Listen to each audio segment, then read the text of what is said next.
There's a mass evolutionary shift happening across the planet. And if you're seeing this video, it's probably for a reason because you're meant to be seeing this. Now, the only things that you have to do to get through this transit aren't overly overwhelming. They're actually quite simple to a degree. You need to be able to get your mind, your body, and your soul working in cohesion. So what does that mean? What does that actually tangibly mean for you in this 3D reality to be able to get your mind working the way that you want it to get your physical body to start responding in a healthy, calm, regulated way, or utilizing it as fuel and fire to, burn down some of the stuff that needs to be burnt down this year. And then what does it mean to alchemize your soul? What am I talking about? That's what we're going to break down here. My name is Letitia Teakle. I'm a clinical hypnotherapist, but I've also been working in the spiritual realm for the last 6 years, but I've been talking to spirits since I was a child. This is a part of my everyday life, and I'm here to help you integrate the idea that you are so much more than just a physical human being.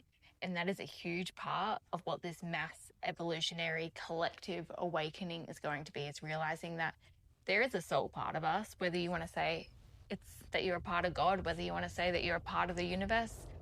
Quite honestly, I don't care. Use what resonates for you. I feel like this is universal. The underlying basis, it's the same. So let's start with our mind.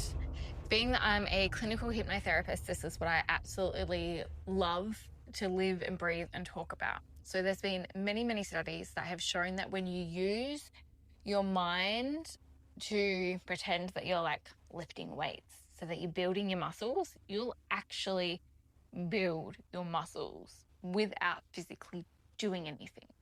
Now, I'm saying this to show you just how powerful your mind can actually be. Unfortunately, for a lot of us, we're running off of really old programs because there's stuff that we've got to do. We've got to get up in the morning. We've got to look after the kids. We've got to do the school run. We've got to, pay the bills. We've got to go to work. We've got to... There's no space to have a conscious moment. Yeah, so we're running in this unconscious way.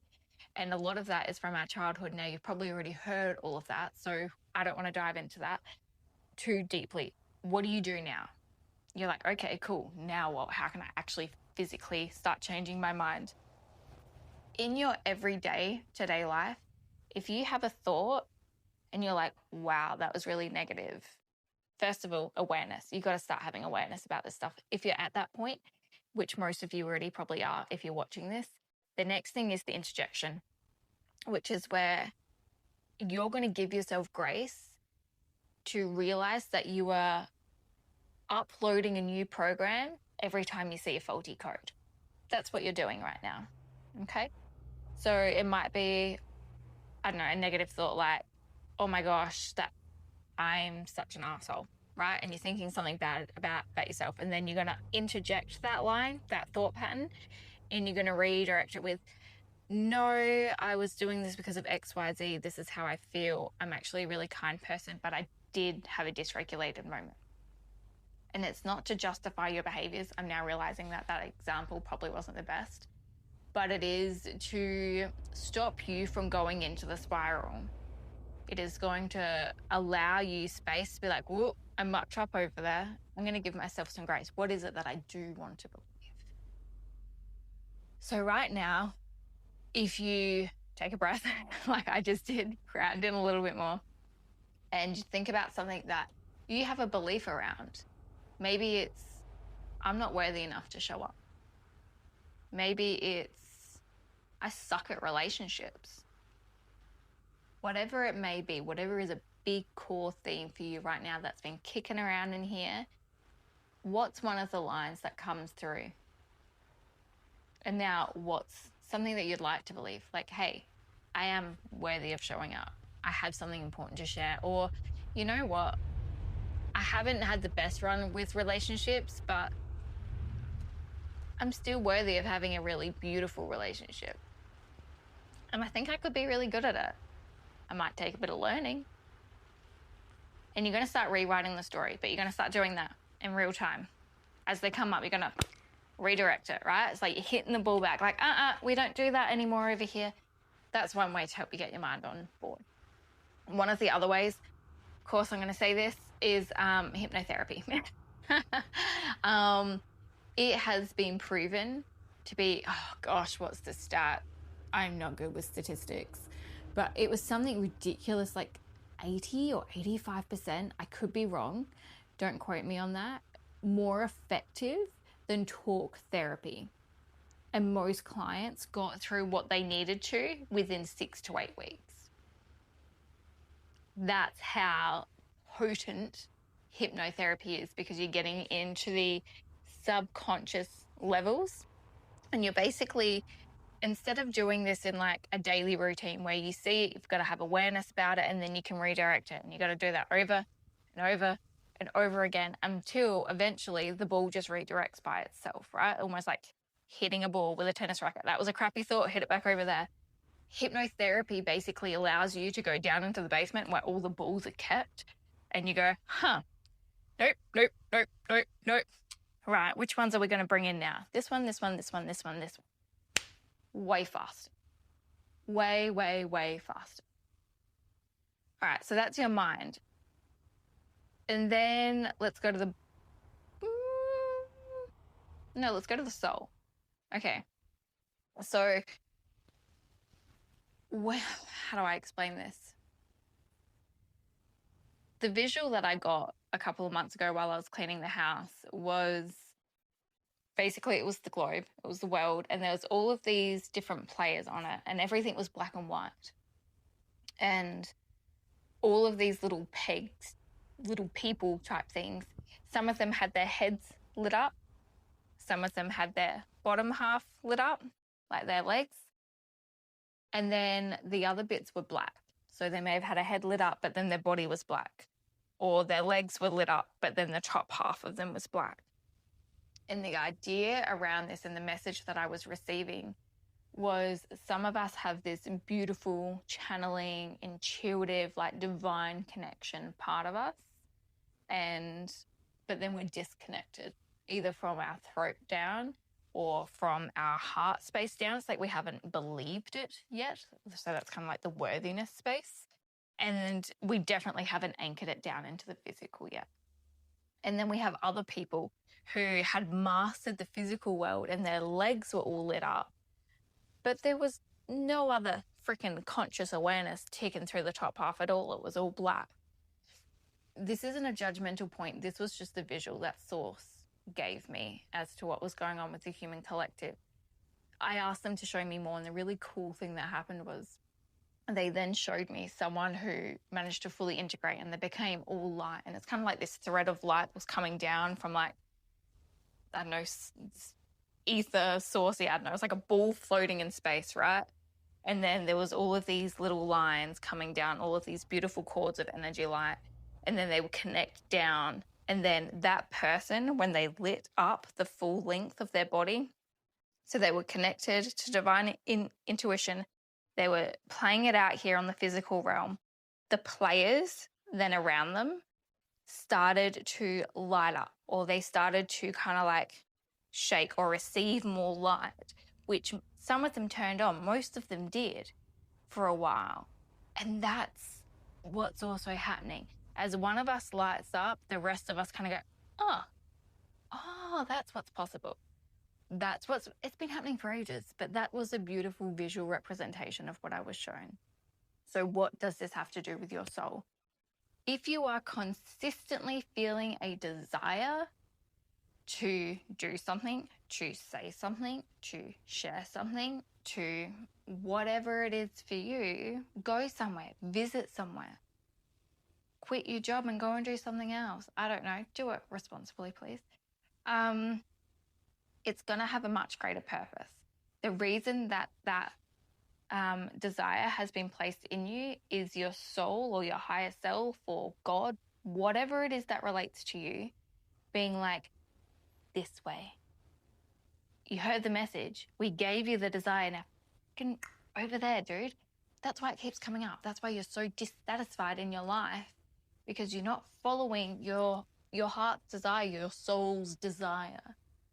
That's what that part is. And now let's talk about the body. But before we do that, I want you to take a really deep breath in through your nose, but I want you to breathe with your throat. So, and you're going to feel it in this little part of your throat down here. And then as you exhale, feel yourself sinking back in. One of the visual practices that I teach to basically anyone that I can teach it to because it's so powerful is when you breathe in, do it somewhat sharply. And if you're a visual person, or you can get a sense of or a feel of it, is that you're pulling your soul back in, right? Whatever works for you, whether you can actually physically see it, whether you just get this idea and it's this story you're telling yourself, whether you get a little bit of a tingly sense. But as you breathe in, you're pulling yourself back in. And then as you exhale, it's like it's sinking down through your chest, your stomach, your torso, maybe even all the way down your legs into the ground.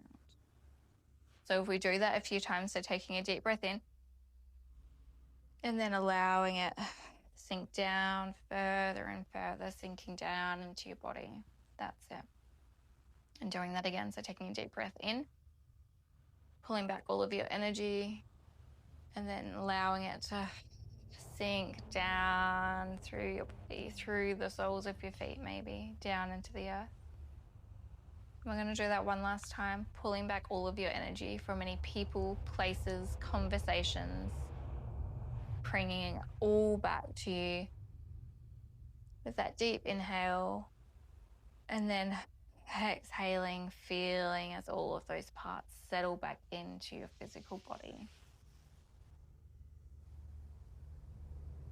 Depending on the kind of person you are and how deep you want to take it, that could just be a breathing exercise when you're feeling overwhelmed to come back into yourself. One of the fundamental things that I learned when I was studying clinical hypnotherapy was that when we think of the words down or sink, it actually brings a physical sensation to most people's bodies. Whereas if you think up and high and bubbly, that kind of floaty thing, it brings you up into this more headspace, airy-fairy. But when you say down and earth and anchoring, those words actually have a physical effect on our body. So this is also where merging the mind, the spirit, and the body come together is through the art of visualization, through the art of doing hypnotherapy or doing energy work or somatic body work. It's where you have this experience that is more than just this physical reality of being just here. So that's why when sports players were visualizing being able to kick that goal or lift those weights, that their physical body responded. It was because the brain can't tell the difference between what's reality and what's not reality, which is super crucial. And it's also why your programming needs updating in a really conscious way, because between 0 and 7, 0 to 12 even, you got most of your programming from your parents, the TV, and the people around you. And the likelihood is it was probably pretty average. So that's where your body part is really important, where you can't just override it with just sheer willpower all the time.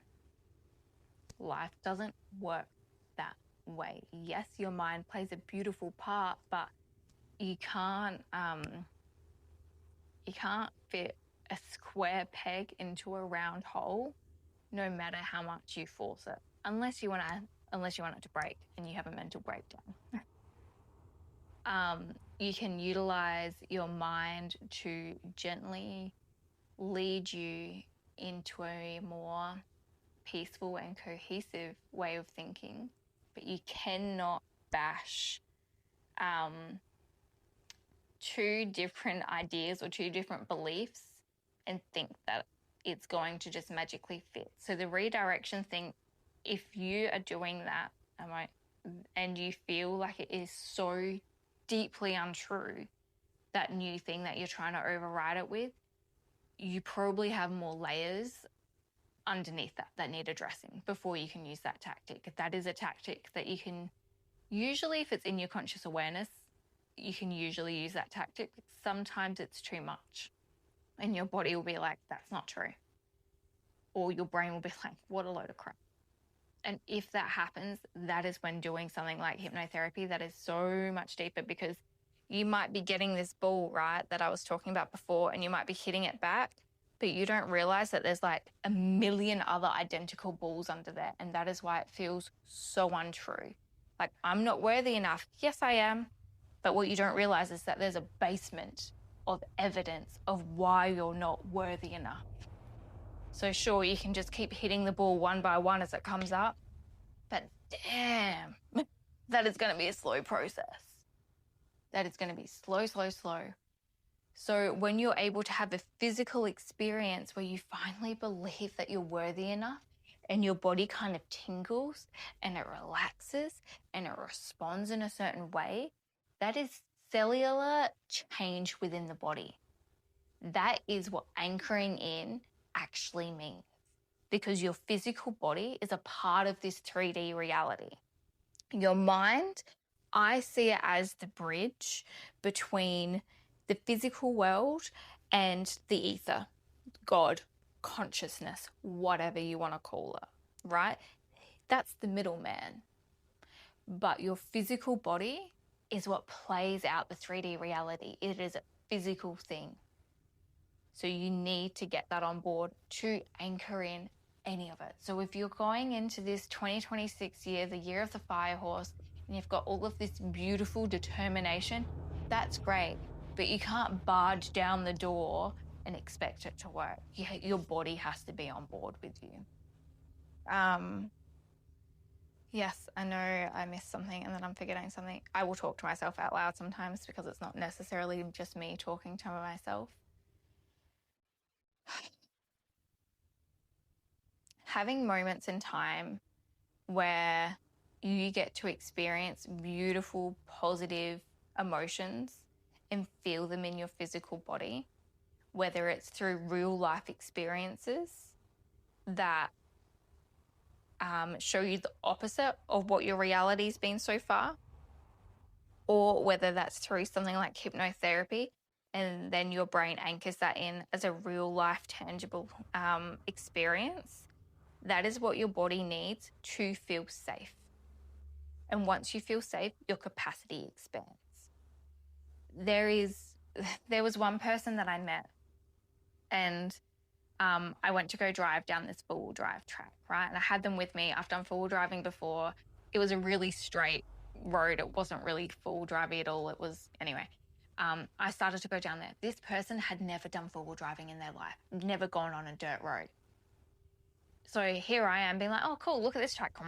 Turn the wheel, start going down there. And they lost it, absolutely lost their bananas, because their capacity, it's not even their capacity.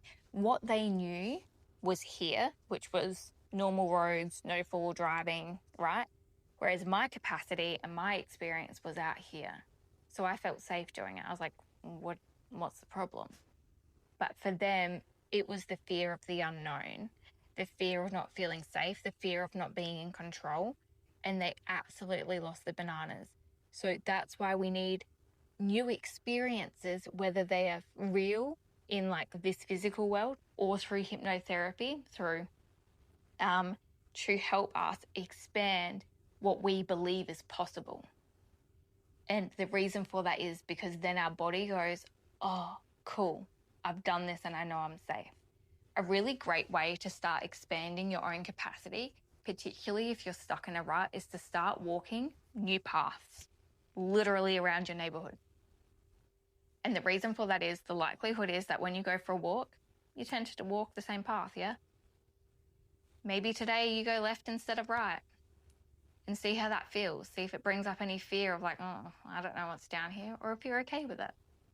And start doing this with everything, anything that you can, whether it's that you try a new coffee order, Maybe it's that you take a different drive to work. Maybe it's that you respond to a message just a little bit differently to how you would normally respond to a message.